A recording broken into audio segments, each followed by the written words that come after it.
Hello, hello, hello, hello. Hello, everyone, and welcome to the Katie Halper Show. So excited to be here with you. We have a great show for you tonight. Alan MacLeod, the journalist from Mint Press, very prolific fellow.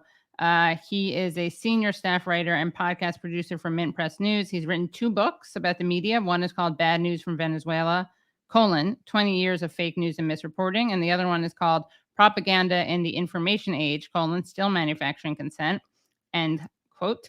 And he's contributes to places like Fair, The Guardian, Salon, Jacobin Magazine, and more. And before I bring him in, just going to tell you how it's going to happen tonight. We're going to have Alan on the show. Again, great guest. And then we're going to have this part, open to everyone. If you are not watching live, though, there will be a part that's Patreon only. So if you're watching this after the fact and you want to access that chat, you can do that at patreon.com/The Katie Halper Show. Again, that's patreon.com/The Katie Halper Show.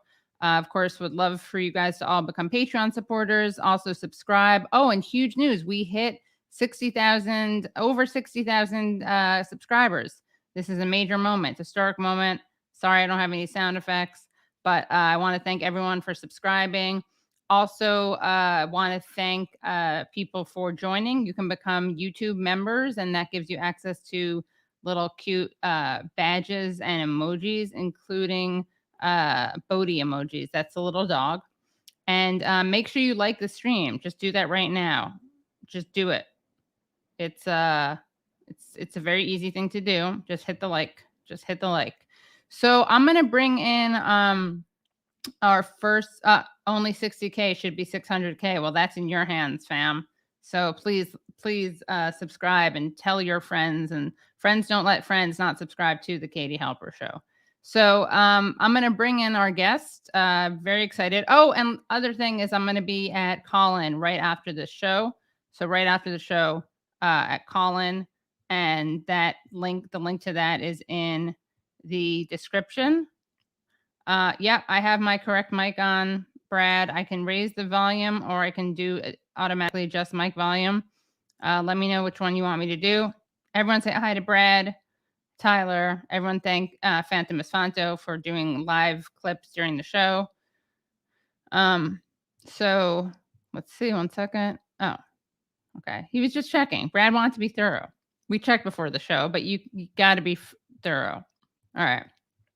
It gave people some more time to grab popcorn or something.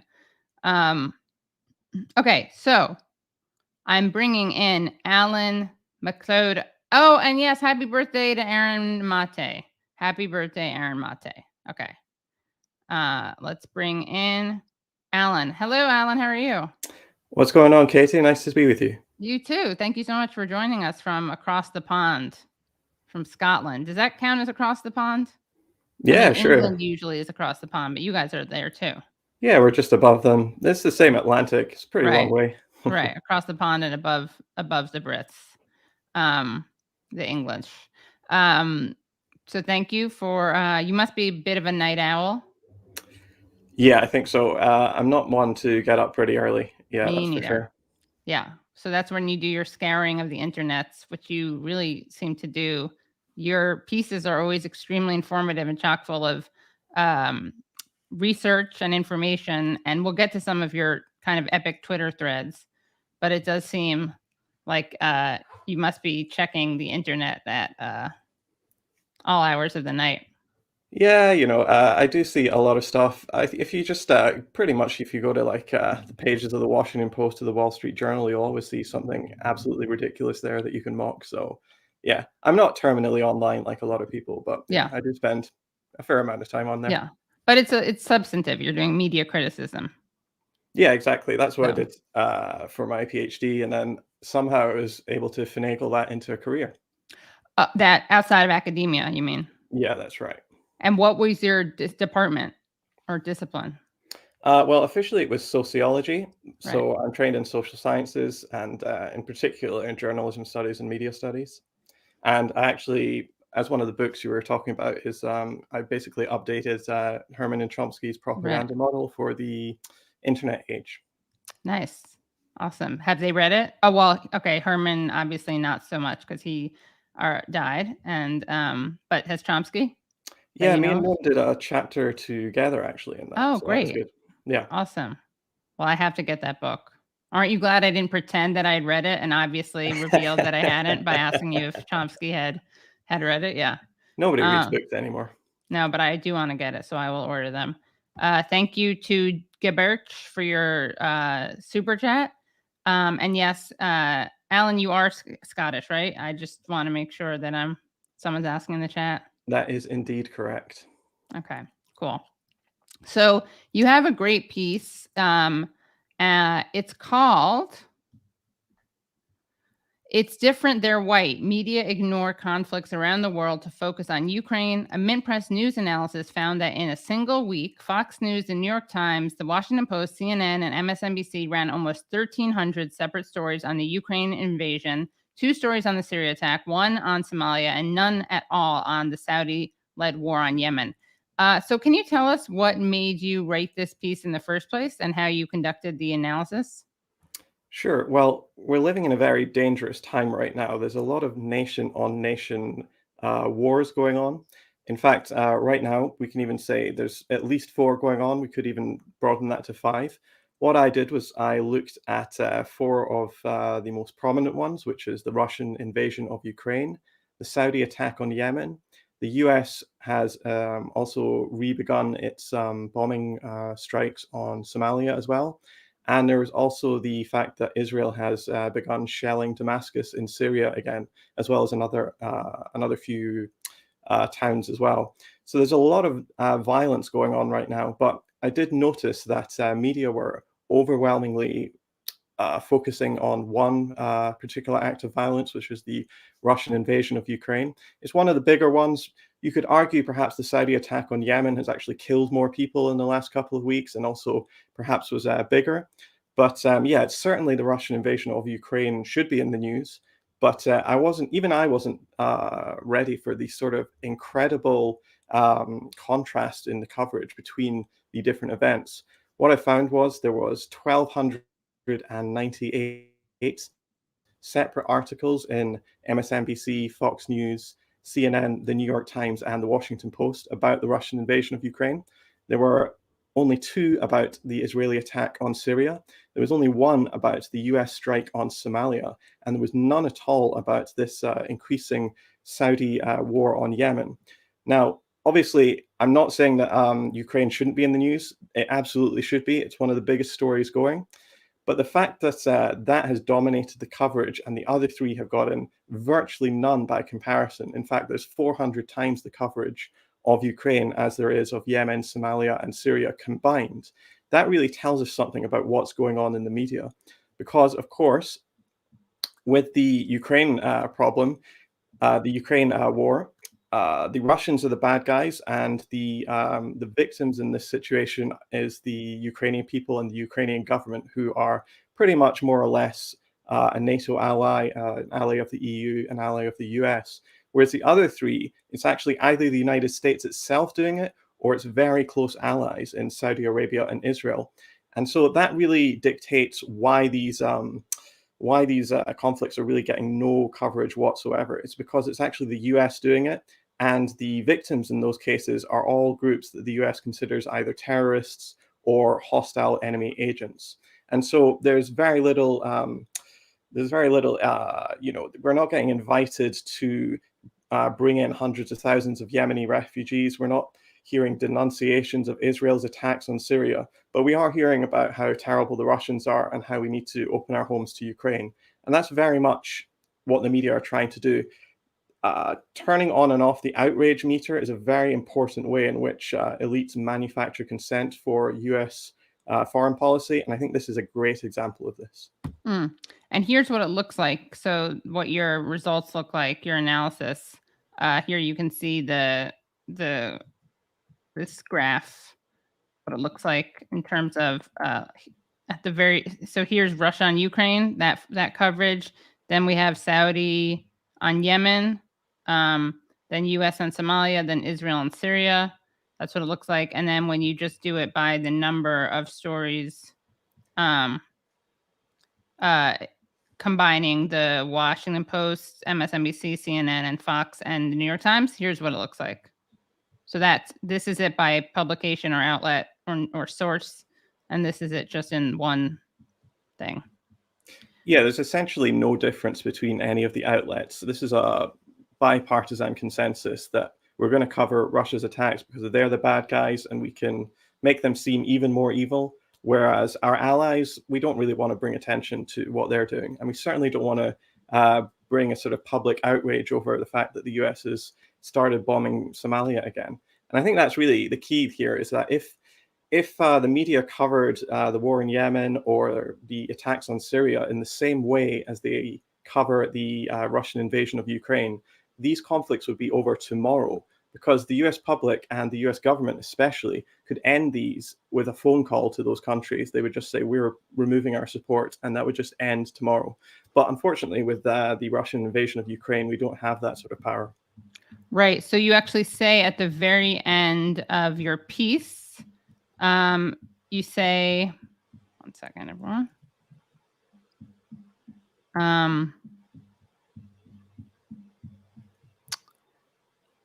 You say Americans are united in rejecting Russia's attack on Ukraine. A recent poll found that only 6% of the public consider its invasion justified, as opposed to 74% against. This suggests that if the media covered U.S. imperialism in the same way it covers its Russian equivalent, then those wars would end immediately. But they do not, and the Ukraine coverage underlies that this is a choice they're making every day.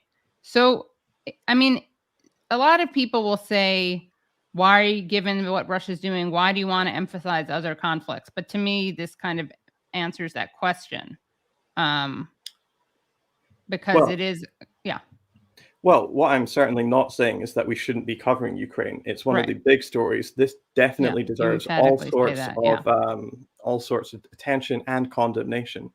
But the difference with these other ones is that actually the United States government could act to end these tomorrow, because this is actually the US and its very, very close allies that are actually doing or perpetrating the violence. And that could be stopped immediately, but that would not help US imperial goals. And so that simply doesn't happen. Right. And it's interesting. So you talk about the way, the kind of racist or tribalist, xenophobic way that certain people are reporting on this conflict. But that's not the whole story. So first, let's look at that part of it, and then we'll get into why that's not the whole story. Brad, could we play the video of the Mint Press video? Look at what happened in the last refugee crisis in Europe back in 2015. Poland was one of the EU countries that, was hesitant to take in refugees. Talk about what has changed. Just to put it bluntly, these are not refugees from Syria. These are refugees from neighboring Ukraine. I mean, that, quite frankly, is part of it. These are Christians, they're white, they're... This isn't a place, with all due respect, like Iraq or Afghanistan. This is a relatively civilized, relatively European, I have to choose those words carefully too, city where you wouldn't expect that or hope that it's going to happen. It's very emotional for me because I see European people with blue eyes and blonde hair being killed. These are not people trying to get away from areas in North Africa. They look like any European family that you would live next door to. And this is not a developing third world nation. This is Europe. So, you put that, or Mint Press put that compilation together, but then you also say, while racism is clearly a factor in the coverage, it should be remembered that the bombing of Yugoslavia, a white nation comparable to Ukraine, was celebrated, not rejected. This was in large part because it was NATO itself that was the aggressor. And then you get into the concept of worthy versus unworthy victims. So could you explain that? Yeah, sure. So, I mean, there has been a ton of absolutely outlandish racist things being said on the media. You heard some of them there. The CBS journalist Charlie DeGatta saying, this isn't like the Middle East. These people are relatively civilized, which is actually a shot at the Middle East and also a shot at Slavs, because they're saying, well, they're almost white. They could, they're almost as good as us, or us Western Europeans, or us Americans, but, they're still a little bit down. But the idea that this is purely driven by racism, I think, is completely incorrect. In fact, for decades, media scholars have been laying out how media treats atrocities and violences around the world, and how they give different weights to different atrocities going on. And basically, there are two things that affect that. One is who the perpetrator of the atrocity is, and two, it's who the victim is. And in Ukraine's case, as I was saying, Russia is the perpetrator, and the victims are our allies, which is the Ukrainian government, or Ukraine as a whole. Whereas the other three, as I said, they are either the United States or its close allies doing it, and the victims in those cases are either brown-skinned people who are on the terrorist list, like for instance the Houthi rebels in Yemen, or the forces of Bashar al-Assad in Syria. So those people, almost by definition, cannot be treated with respect or reverence. So the the victims, the children being ripped in half by these Raytheon laser-guided missiles in Yemen, will never see pictures of those people. And the reason is because it would generate outrage and start, people in America, people in Western Europe start to think about, is this foreign policy the sort of thing that I want to contribute towards? Is it the sort of thing I want to support? And so ultimately, it would start manufacturing dissent rather than manufacturing consent. And that's very important, because ultimately, the corporate media are there to push whatever line that either the government or the corporate state, which pretty much runs the government, want to see. And right now, what they want to see is the bad guys being our enemies. And this is generating enormous political capital for them right now. As we see, that people across the US and Western Europe are saying, let's have a no-fly zone, let's start World War III in order to save these people. But they would never, it almost would never occur to them to say, well, let's do something, let's overthrow our government to stop the suffering in Yemen or in Syria. And can you talk about the way that Herman and Chomsky looked at the two cases? Yeah, so they actually looked at a lot of them in their book, Manufacturing Consent, which came out in 1988. Together, they compared the coverage of two genocides that were occurring at the exact same time, one in Cambodia, which was being perpetrated by an enemy state, and one carried out in East Timor by the Indonesian military, which were not only an ally of the United States, but were actually being armed and funded pretty much in its entirety by the US government. So in the case of Cambodia, that made front page news and was leading broadcasts for months, if not years.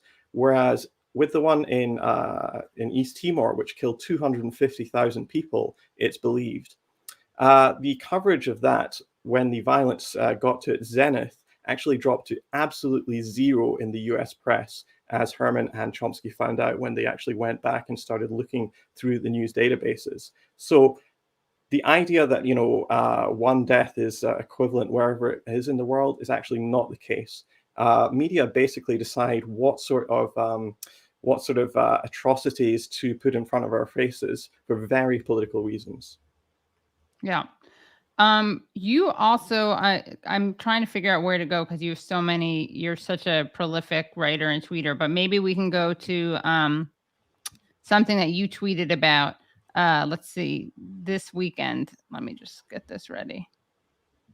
And thank you, by the way, very much for your piece. That was great. Hold on, let me just open this.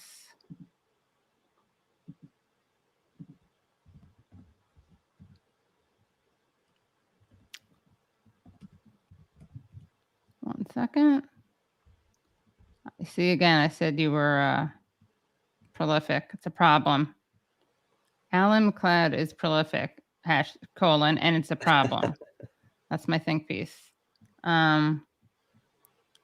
Okay, let's see. I want to be able to just show these. Share screen.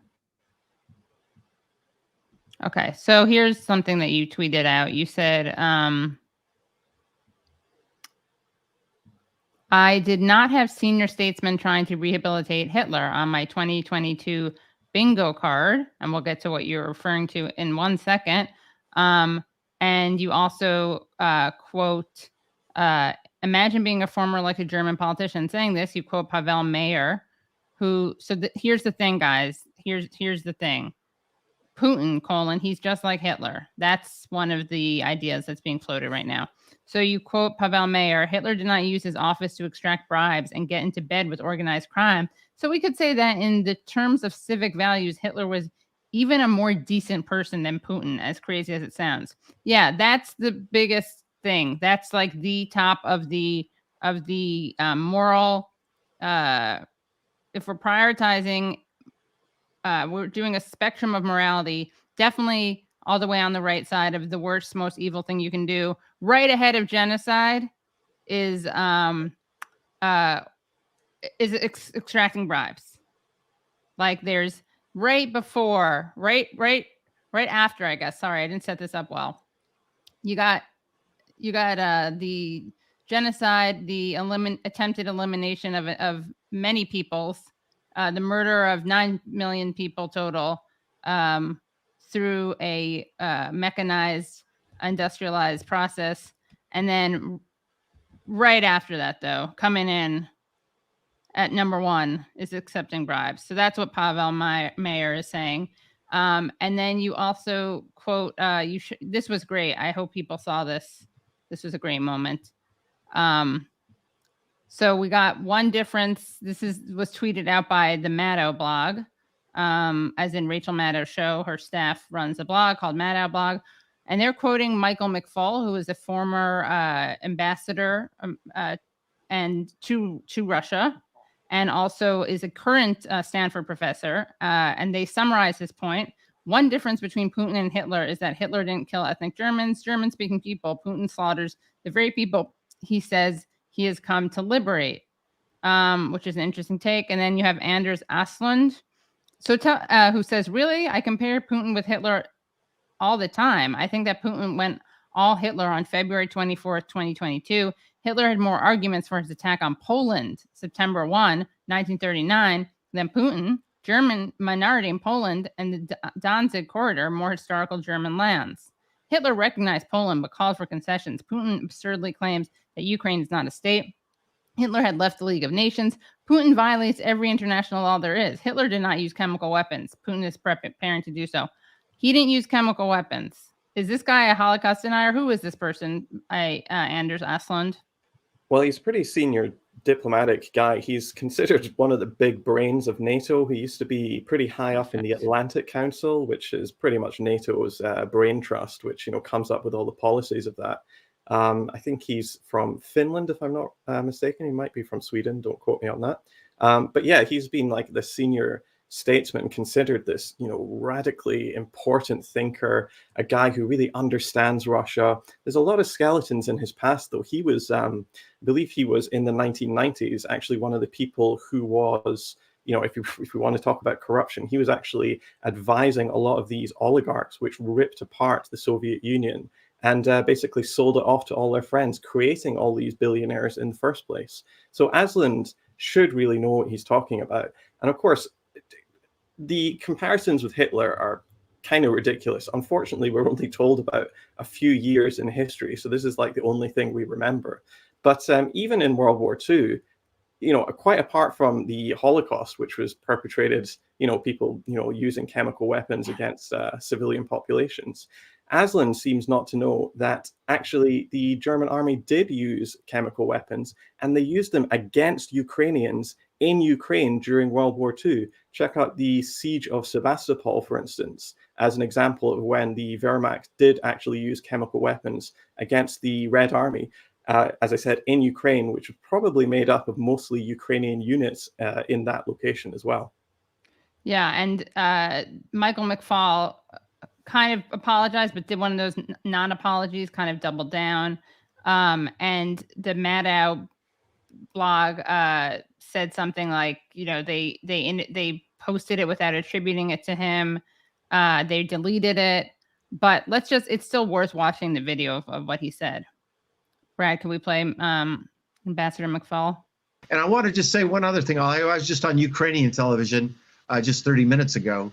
Brave journalists, just like our team covering the war there in Kiev. And one of the commentators said something interesting about how horrific this war is. And remember, these are people who suffered under fascism, that fought the Nazis As the Nazis came and then the Red Army came back through, one of the Russian journalists said, there's one difference between Hitler when he was coming in and Putin. Hitler didn't kill ethnic Germans. He didn't kill German-speaking people. That's I think people need to remember that when we're talking about cities like Kharkiv and Mariupol and Kiev, there are large populations there, up to a third and sometimes as much to a half that are Russian speakers and are ethnic Russians. And yet Putin doesn't seem to care about that. He slaughters the very people he said he has come to liberate.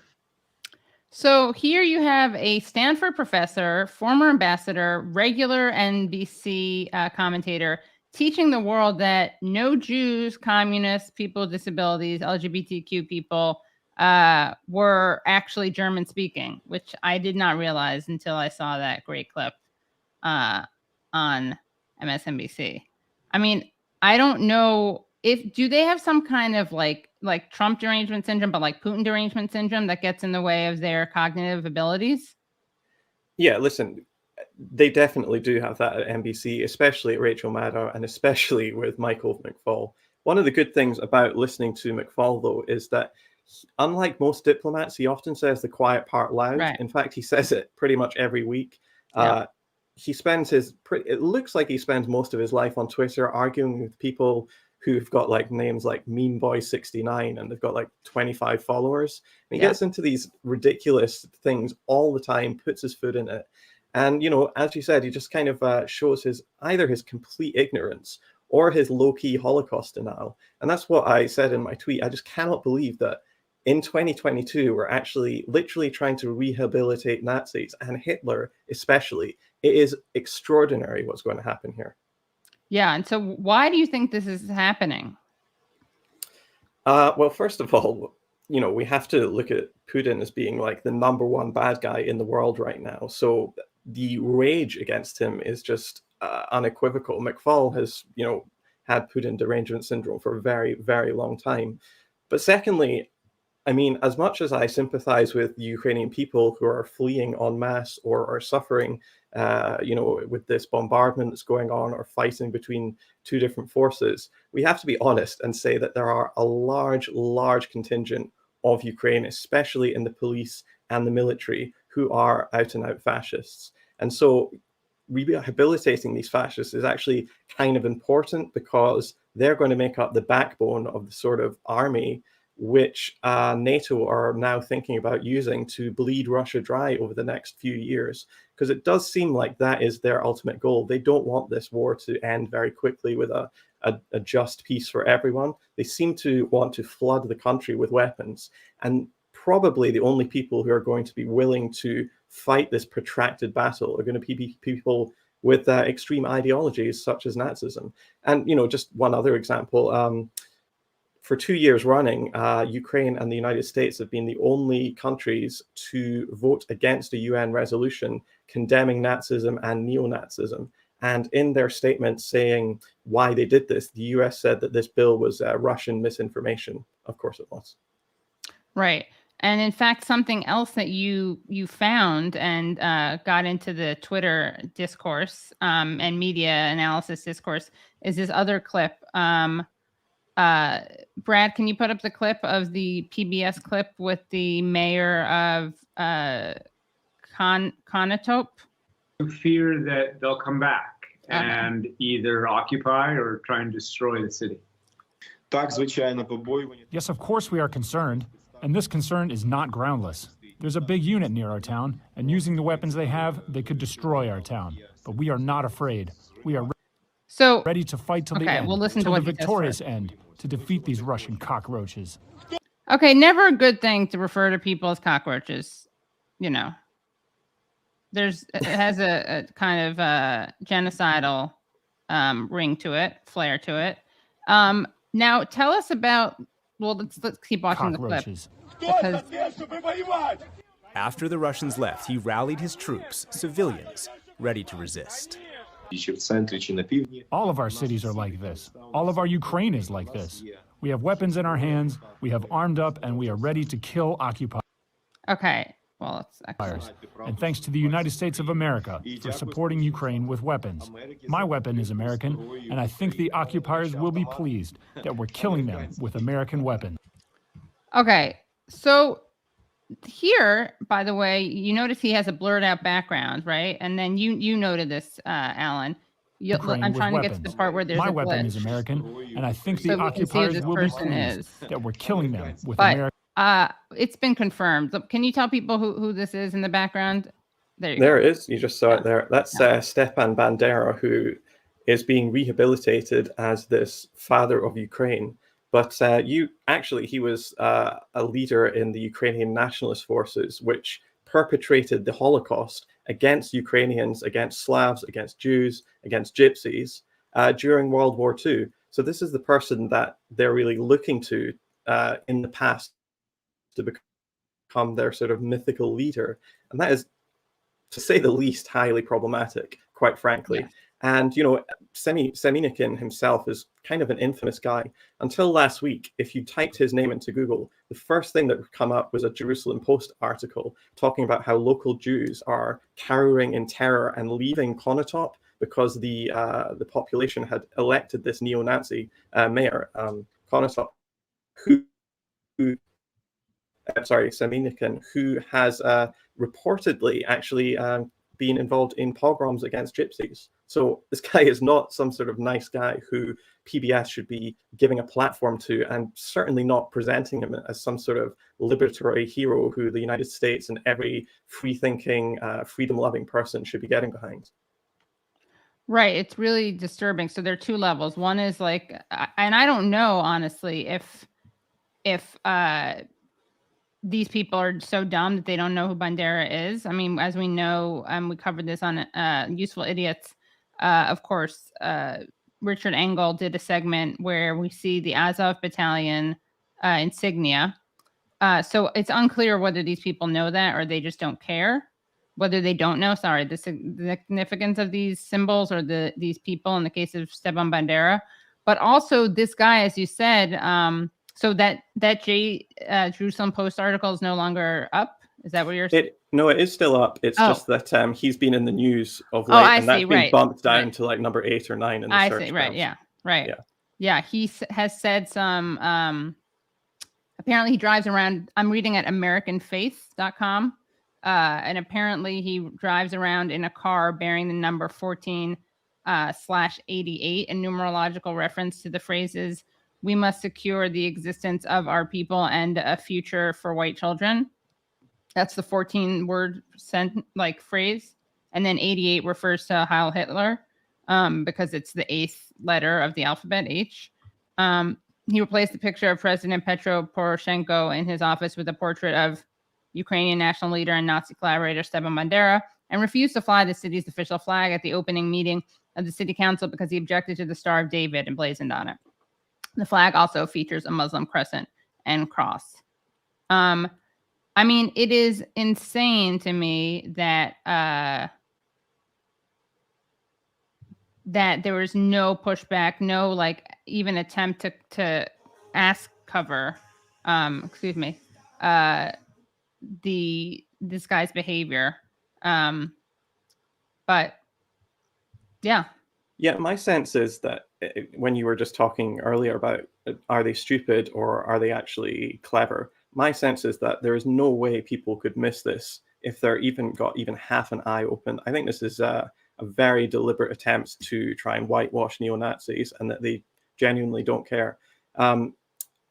The Azov Battalion, who's probably the most infamous neo-Nazi group in Ukraine, had this huge press conference, a sort of propaganda show in Mariupol in Ukraine a few weeks ago, which journalists from all around the world attended, and we saw that incredible picture of this 79-year-old grandmother holding the AK-47 and being shown how to shoot it.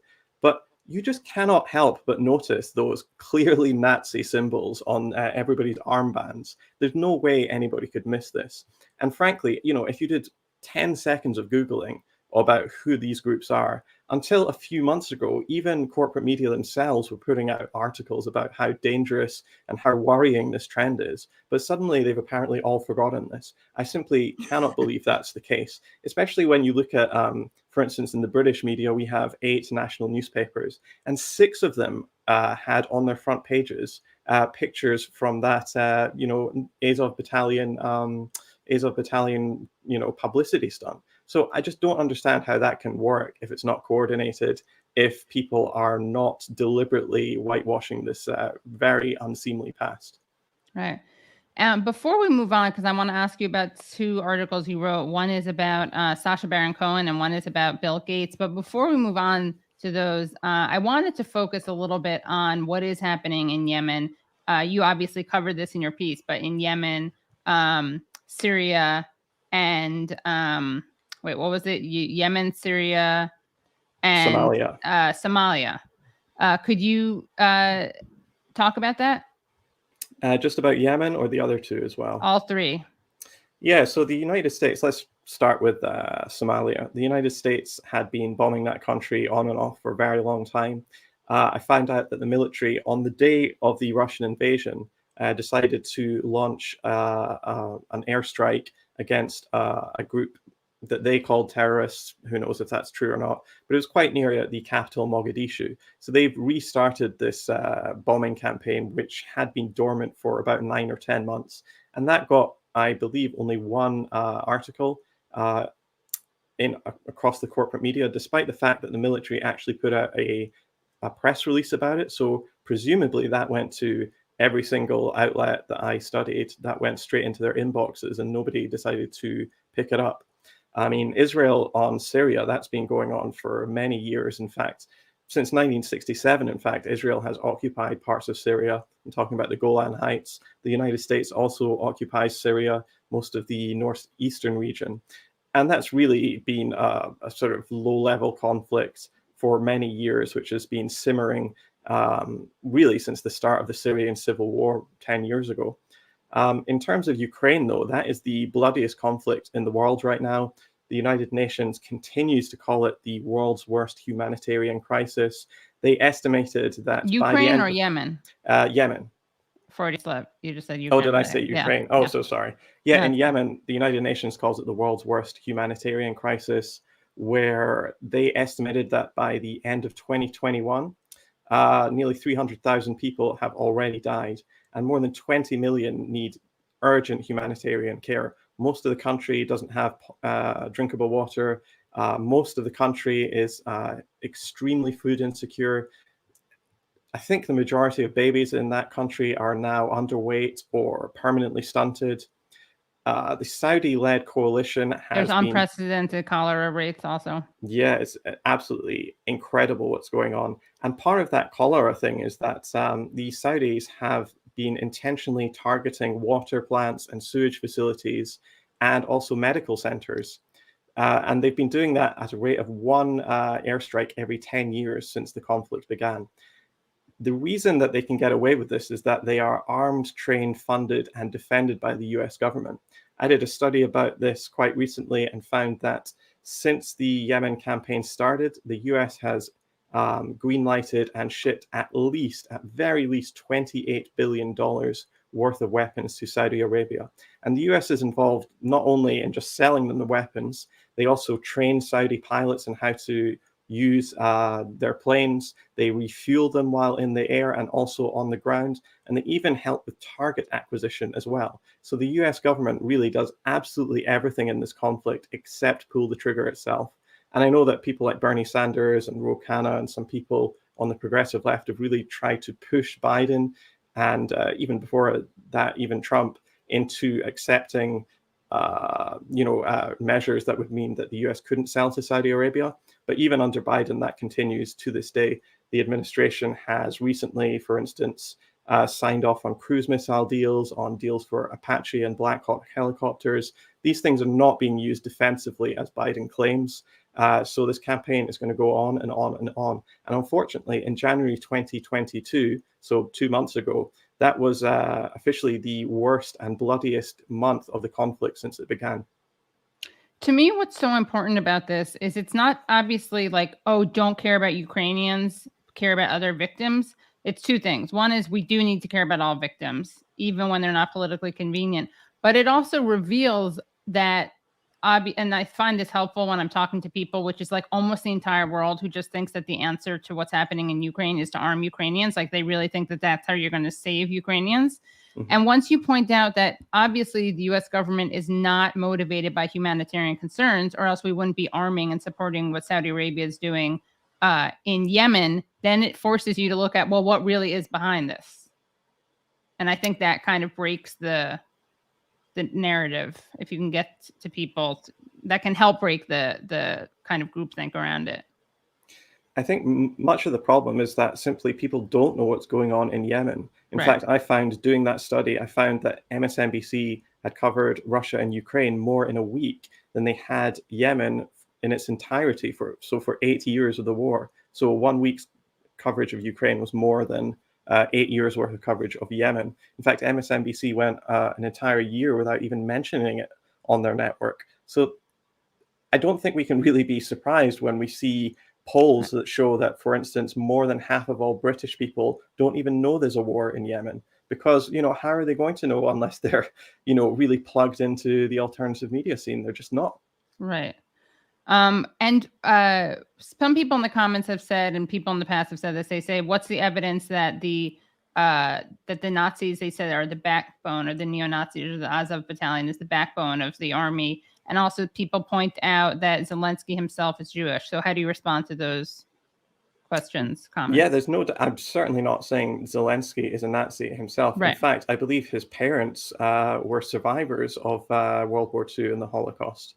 Yeah. But actually, Zelensky was elected not that long ago, pretty much on one platform, which was a peace with Russia.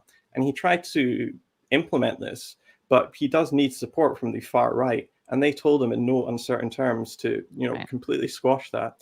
Zelensky also actually tried to, try and pull back the far right and rein in their influence. But he was completely crushed on that and had to do this humiliating, submissive U-turn. So, the Azov battalion, which was a paramilitary group with the far right, has now been formally melded into the Ukrainian National Guard. We see official Twitter accounts for the Ukrainian government reposting what is clearly neo-Nazi propaganda. We've seen, for instance, the National Guard of Ukraine putting out videos about how their soldiers are dipping their bullets in pig blood and putting them into their cartridges. And pig blood, pig fat, etc. And the reason is because they think that there's a very large percentage of the Russian army and its auxiliaries are Muslim themselves. 7% of the Russian population is Muslim, but there's also a lot of Chechen fighters that are apparently also traveling to Ukraine to help Russia with that. So I'm not trying to say that we shouldn't be sympathetic to Ukraine, but the fact of the matter is that to a really remarkable extent, given that they don't really have many seats in the parliament, the far right does really call the shots, especially because in 2014, it was really the far right who pushed the Maidan revolution, or the Maidan coup, into being. In fact, there's a very famous clip of one of their leaders talking about how without them in the streets, they said, yeah, sure, 90% of the people in Kiev are not neo-Nazis, but the 10% who are actually 90% of the force here. And without us, that Maidan protest would have just been a gay pride parade. And we're the ones that are really taking control of the situation. Yeah. Well, this is now, I think we talked about some really important stuff, and I want to go into some other interesting stuff. So if you're watching this live, you're in luck. You get to see this whole thing. And if you're watching this later, the following is going to be Patreon only. We're going to talk about an article that Alan did on Bill Gates, and then an article that he did on Sacha Baron Cohen. So again, to access that, go to patreon.com/The Katie Halper Show. Again, that's patreon.com/The Katie Halper Show. Thank you everyone so much for tuning in. Thank you so much. Really appreciate it. Thanks for the subs. Would love, keep it going. Make sure you like the stream while we're doing it. Thank you, Brad. Thank you, Tyler. Thank you, Fanta Miss Fanta. And thanks so much for tuning in. Make sure if you want to see this full chat and you want to hear Alan talk about Bill Gates and Sacha Baron Cohen, you can do that at patreon.com/The Katie Halper Show. Again, that's patreon.com/The Katie Halper Show. I think I won't be here this Tuesday, so you'll have to wait until next Sunday to see me. I'm going to have Vijay Prashad on, who's a great guest. He's been on the show before. And again, thank you so much, Alan. And see you at Call-In, which is, if you don't already have it, it's a free app that you can download on your phone. Okay? See you soon. In like 2 minutes, I'll be there. See you. Okay.